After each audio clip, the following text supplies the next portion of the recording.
Shalom, bien-aimés dans le Seigneur. Nous voici au jour 5 de notre Bonda 21. Notre exhortation de ce jour ou méditation de ce jour est basée sur le psaume 63, verset 2. Certains commentateurs de la Bible affirment que ce psaume serait écrit par David lorsqu'il fouillait son fils Absalom. D'autres, par contre, soutiennent le fait que ce psaume serait écrit lorsque David fouillait Saül.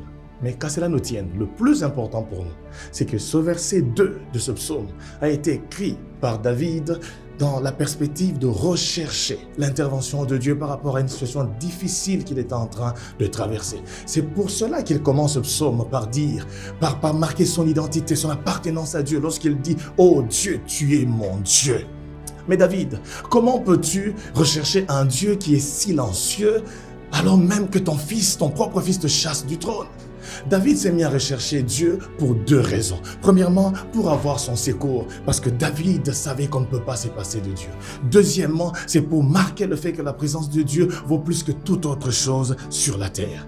Rechercher Dieu sous-entend fournir des efforts spirituels qui ont cependant de l'impact au niveau de l'âme et du corps. C'est pour cela que David parle de la soif de l'âme, du soupir de son corps. On peut même imaginer qu'il sanglotait, il gémissait, il versait d'abondantes larmes.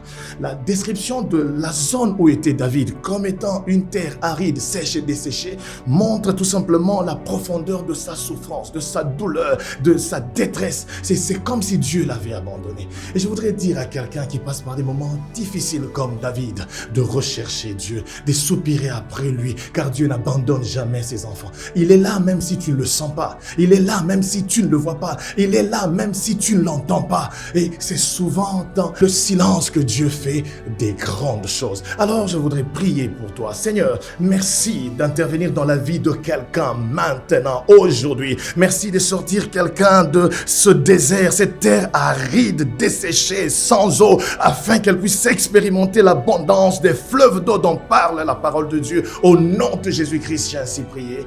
Amen.